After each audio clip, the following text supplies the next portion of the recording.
Hola hermanos, el Señor les bendiga. Bienvenidos a Casa Bíblica Argentina. Una bendición de estar juntos otra vez para compartir la palabra del Señor. Amén.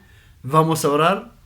Seigneur notre Dieu, Señor nuestro Dios, nous te disons merci. te decimos gracias. Merci pour la vie que tu nous as donnée en ton Fils Jésus-Christ. Gracias por la vida que tú nos has dado en tu Hijo Jesucristo. Merci pour ce privilège que tu nous donnes Y gracias por este privilegio que nos das de partager ta parole ensemble de compartir tu palabra juntos afin de grandir dans ta connaissance. para poder crecer en tu conocimiento. Dans le nom de Jésus-Christ. En el nombre de Jesucristo. Amen.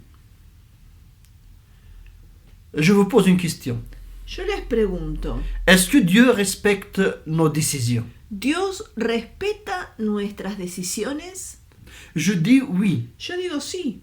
Si tu décides de ne pas obéir à la parole de Dieu, Si decidís de no obedecer a la palabra de Dios, Dieu respectera ton choix. Dios va a respetar tu elección, Mais tu assumes les conséquences. pero asumís las consecuencias. Lorsque Dieu dit au peuple d'Israël, Cuando Dios dice al pueblo de Israel, va prendre possession de la terre que j'ai promis à vos parents, va y toma posesión de la tierra que prometí a tus padres. le peuple a analysé la situation. El pueblo analizó la situación. Il a trouvé qu'il était impossible de prendre possession. El pueblo vio que era imposible de tomar posesión. Ils ont dit, Y dijeron, nous y avons vu des géants, nosotros vimos gigantes, enfants d'Anak, hijos de Anac, de la race des géants. de la raza de los gigantes. Cela, on peut le trouver dans Nombre, chapitre 13, verset 33. Esto lo podemos encontrar en Números, capítulo 13, versículo 33.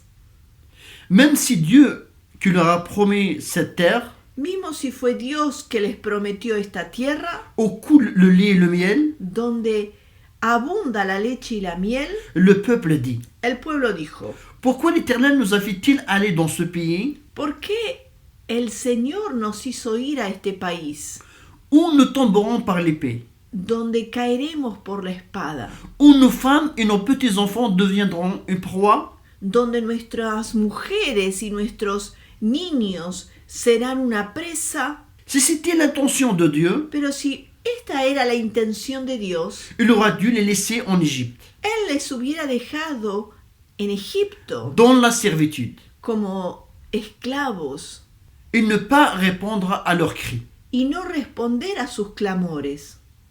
Mais Dieu respecte les décisions. Pero Dios respeta las decisiones. Chacun est responsable de ses décisions. Cada uno es responsable de sus decisiones. Nous allons lire un autre cas Leamos otro caso qui nous montre comment l'être humain réagit face à des situations difficiles. que nos muestra otro caso de cómo el ser humano reacciona en frente de situaciones difíciles.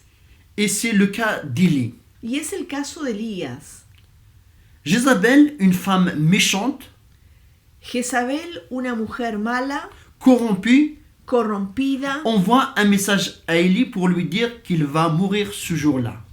envía un mensajero a Elías para decirle que va a morir ese día. Lorsqu'Élie reçoit ce message, Cuando Elías recibe este mensaje, il part pour sauver sa vie. él quiere salvar su vida. Mais lorsqu'il est dans le désert, Pero cuando está en el desierto, ses pensées ont travaillé beaucoup. sus pensamientos trabajaron mucho. Alors il demande à Dieu qu'il prenne son âme. Entonces pide a Dios que él tome su alma. Or Dieu envoie un ange pour le nourrir, Entonces Dios envía un ángel para darle de comer, afin qu'il puisse suivre la course para que pueda continuar el camino avec des forces. con fuerzas. Il a marché 40 jours et 40 nuits jusqu'à Horeb. Él caminó 40 días y 40 noches hasta Horeb. On va lire dans 1 Roi chapitre 19 versets 9 à 12. Vamos a leer Primera de Reyes, capítulo 19, versículo 9 al 12. Y allí se metió en una cueva donde pasó la noche, y vino a él palabra de Jehová, el cual le dijo: ¿Qué haces aquí, Elías? Él respondió: He sentido un vivo celo por Jehová Dios de los ejércitos, porque los hijos de Israel han dejado tu pacto, han derribado tus altares y han matado a espada tus profetas. Y solo yo he quedado, y me buscan para quitarme la vida. Él le dijo: Sal fuera y ponte en el monte delante de Jehová. Y he aquí Jehová que pasaba, y un grande y poderoso viento que rompía los montes y quebraba las peñas delante de Jehová. Pero Jehová no estaba en el viento, y tras el viento un terremoto, pero Jehová no estaba en el terremoto. Y tras el terremoto un fuego, pero Jehová no estaba en el fuego. Y tras el fuego un silbo apacible y delicado. Amen. Élie était un prophète de grande valeur aux yeux de Dieu. Elías era un profeta de gran valor a los ojos de Dios. Mais cette fois-ci, il a fait une mauvaise lecture de la situation. Pero esta vez él hizo una mala lectura de la situación. Et sa mission est terminée sur cette terre Y su misión terminó en la tierra à cause de sa mauvaise lecture de la situation. a causa de su mala lectura de la situación. Élie a décidé de mettre fin à son appel. Elías decidió de poner fin a su llamado. Et Dieu, dans sa miséricorde, Y Dios en su misericordia a accepté sa demande aceptó su pedido et il l'a pris vers lui. y lo tomó con él. Dieu a fait des choses grandes avec le prophète Élie. Dios hizo grandes cosas con el profeta Elías, Mais à un moment donné de sa vie, pero a un momento dado de su vida, il est rentré dans la caverne. él entró en la cueva. Ce lieu n'était pas un lieu favorable pour analyser la situation. Ese lugar no era un lugar favorable para analizar la situación. S'enfermer dans l'obscurité de la caverne et de la nuit, Encerrarse en la oscuridad de la caverna y de la noche c'est comme s'enfermer dans l'obscurité des pensées négatives Es como encerrarse en la oscuridad de pensamientos negativos ou comme plonger dans le découragement. o como sumergirse en el desánimo. Il y a beaucoup de gens, lorsqu'ils sont découragés Hay mucha gente que cuando están desanimados ou se sont frustrés, o se sienten frustrados, ils aiment s'éloigner, a ellos les gusta alejarse, s'enfermer physiquement comme s'enfermer sur soi-même. encerrarse físicamente como también encerrarse en sí mismos. Quelle est ta caverne? ¿Cuál es tu cueva? Quelle est ta caverne? ¿Cuál es tu caverna? ¿Cuál es tu cueva?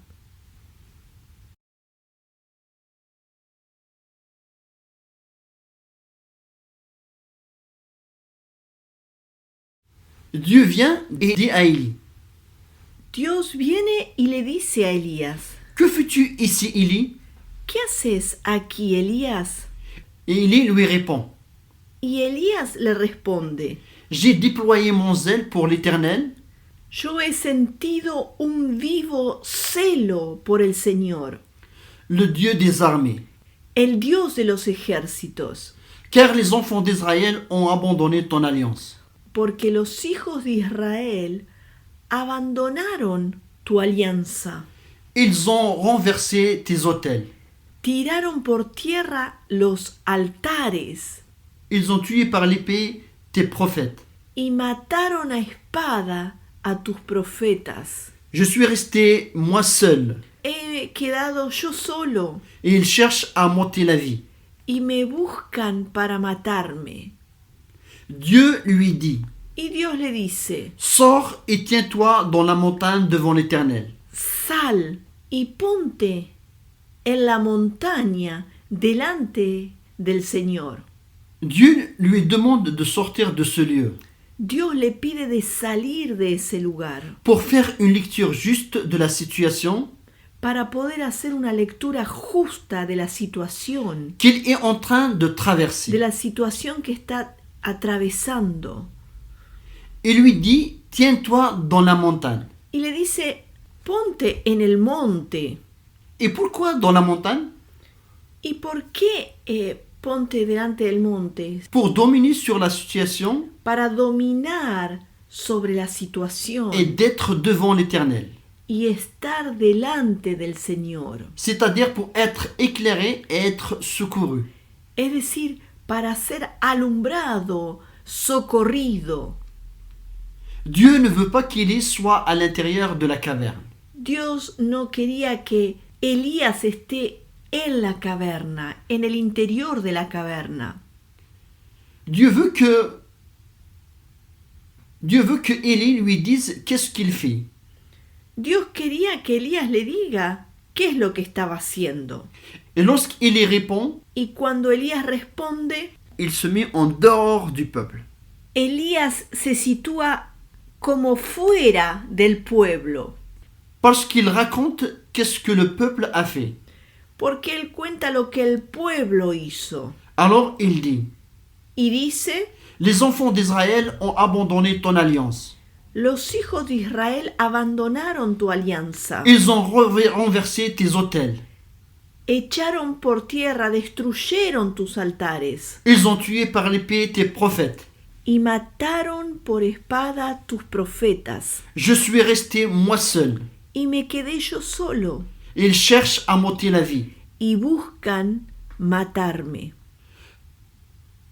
Par contre, lorsque le peuple d'Israël a péché contre Dieu, Pero un ejemplo de que cuando el pueblo de Israel pecó contra Dios, Moïse intercède au lieu de se plaindre.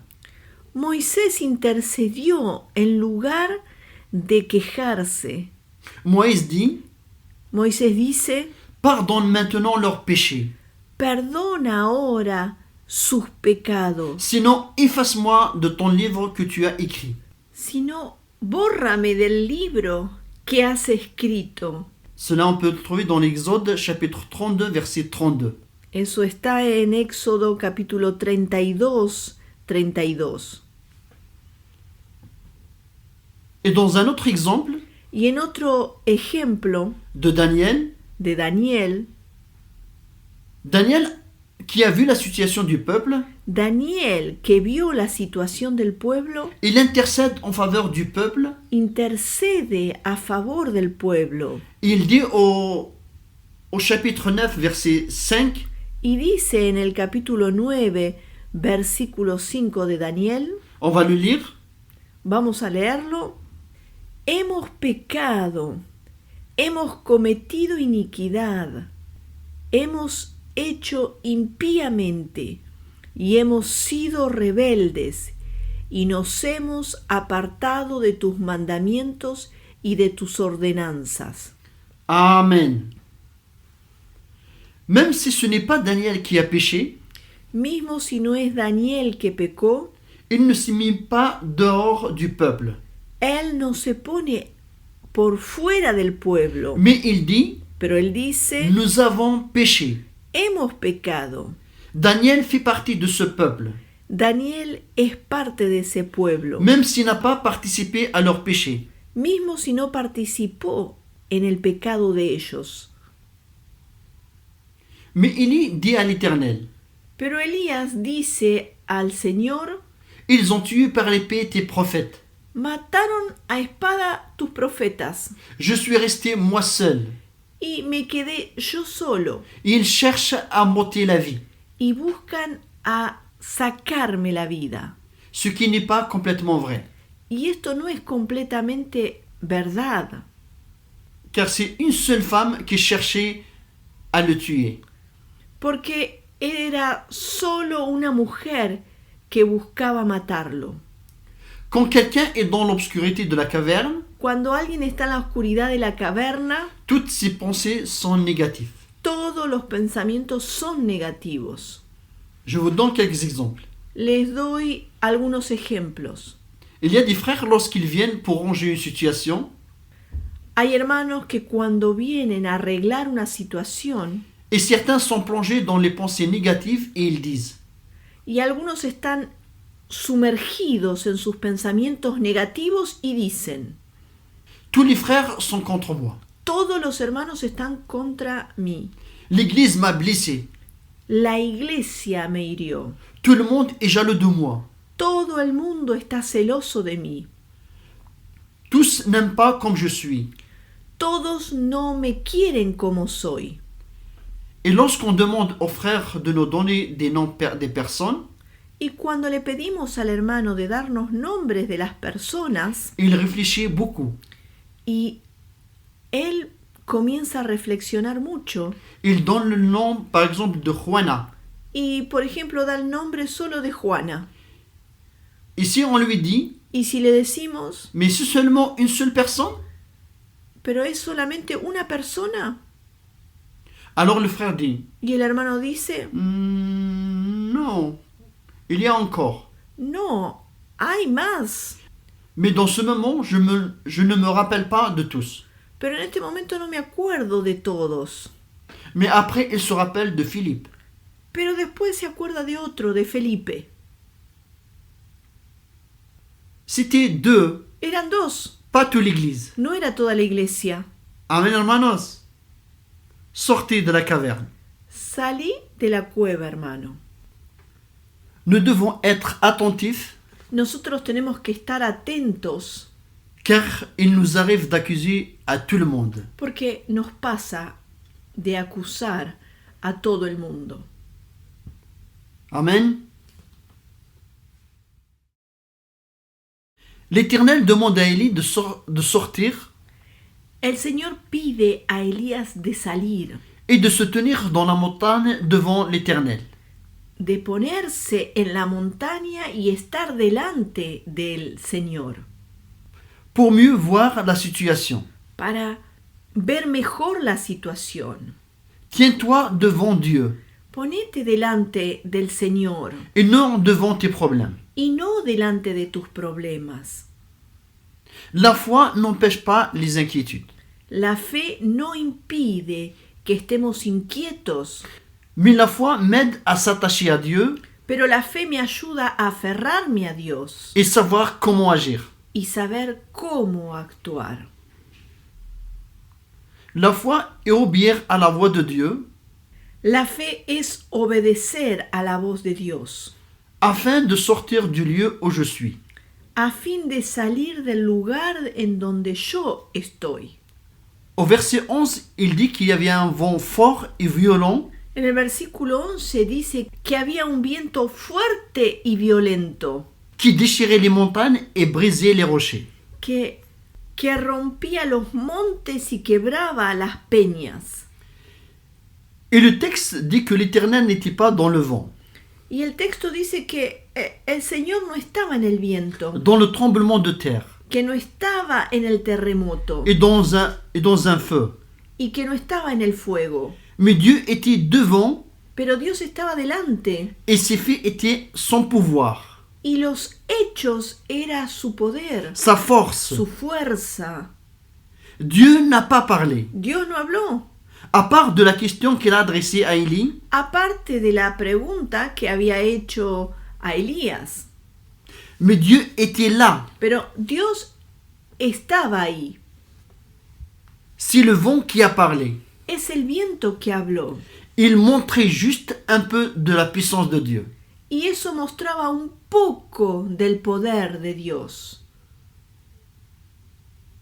Comme Élie n'a pas compris le message de Dieu à travers le vent, Como Elías no entendió el mensaje de Dios a través del viento, après le vent, était un tremblement de terre. luego del viento fue un terremoto. Mais Élie n'a pas compris le message venu à travers le tremblement de terre. Pero Elías no entendió el mensaje que vino a través del terremoto. Et Dieu, dans sa miséricorde, Y Dios en su misericordia il lui envoie un autre message à travers le feu. envió otro mensaje a través del fuego. Mais Élie demeure dans la caverne. Pero Elías se quedó en la caverna. Si Élie aurait sorti de sa caverne, Si Elías hubiera salido de la caverna, il aurait vu le vent déchirer les rochers, hubiera visto al viento cómo rompía las rocas. il aurait peut-être changé sa manière d'analyser la situation. Quizás hubiera cambiado su manera de analizar la situación. Élie n'a pas obéi à la parole de Dieu, Elías no obedeció a la palabra de Dios. Dieu lui avait dit, Dios le había dicho, sors et tiens-toi dans la montagne devant l'Éternel. sal y ponte en la montaña delante del Señor. Et au dernier, il entend un murmure doux et léger. Pero luego de todo esto, él escucha un murmuro dulce, un silbo apacible. On va lire dans 1 Roi chapitre 19 verset 13. On va le lire. Leamos Primera de Reyes, capítulo 19, versículo 13. Y cuando lo oyó Elías, cubrió su rostro con su manto y salió, y se puso a la puerta de la cueva.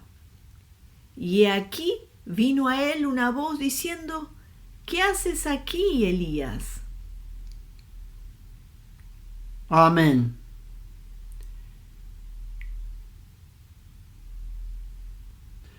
Élie enveloppe son visage avec son manteau Elías cubre su rostro con su manto et il sortit, il se tient à l'entrée de la caverne y se puso a la puerta de la cueva pour ne pas voir la réalité en face. para no enfrentar la realidad, para no ver la realidad. Dieu répète sa question. Y Dios vuelve a hacerle la pregunta, Que fais-tu ici, Élie? ¿qué haces aquí, Elías? Il répète les mêmes paroles qu'il a déjà dit au verset 10. Y él repite lo mismo que dijo en el versículo 10. Élie n'a pas compris. Elías no entendió. De qui tu as peur, Élie? ¿De quién tenés miedo, Elías? De la femme Jézabel? ¿De la mujer Jezabel? Cette pauvre femme? ¿Esta pobre mujer? Élie, tu ne sais pas que je suis le Dieu qui déchire les montagnes? Elías, ¿no sabes que soy el Dios que rompe las montañas, los montes, Et brise les rochers? y quiebra las peñas? Cette femme n'est qu'une poussière devant moi. Esta mujer es nada más que polvo delante de mí. Ton problème n'est rien devant moi, Élie. Tu problema no es nada delante de mí, Elías. C'est moi qui t'ai appelé. Soy yo que te llamé. Je suis avec toi. Yo estoy contigo. Mais Élie s'est laissé entraîner par le découragement. Pero Elías se dejó llevar por el desánimo. Dieu a pris la décision. Y Dios tomó la decisión. Il a accepté sa démission. Aceptó su renuncia. Et Dieu lui dit au verset 15 et 16, on va le lire. Y Dios le dice en el versículo 15 y 16, vamos a leerlo. Y le dijo Jehová, ve, vuélvete por tu camino, por el desierto de Damasco, y llegarás y ungirás a Hazael por rey de Siria, a Jehú, hijo de Nimsi, ungirás por rey sobre Israel. Y Eliseo, hijo de Safat, de Abel Meola, ungirás para que sea profeta en tu lugar. Amen. Élie n'est pas resté seul. Elías no se quedó solo.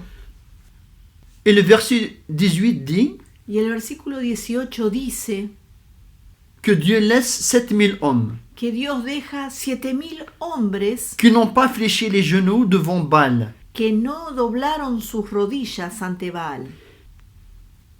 La mission d'Élie a pris fin. La misión de Elías se terminó Et il fut remplacé par Élisée. y fue reemplazado por Eliseo. Amen. Mon frère, Hermano, si tu es devant une situation difficile, si estás en una situación difícil, sors de ta caverne. salí de la cueva. Sache que Dieu est avec toi. Quiero que sepas que Dios está con vos. Amen. On va prier. Vamos a orar. Seigneur notre Dieu, Señor nuestro Dios, nous te disons merci. te decimos gracias. Merci parce que tu es notre Dieu. Gracias porque eres nuestro Dios. Tu es le Dieu puissant. Tú eres el Dios poderoso. Tu es celui qui déchire les montagnes. Tú eres el Dios que rompe las montañas. Père, Padre, nous te demandons pardon. te pedimos perdón.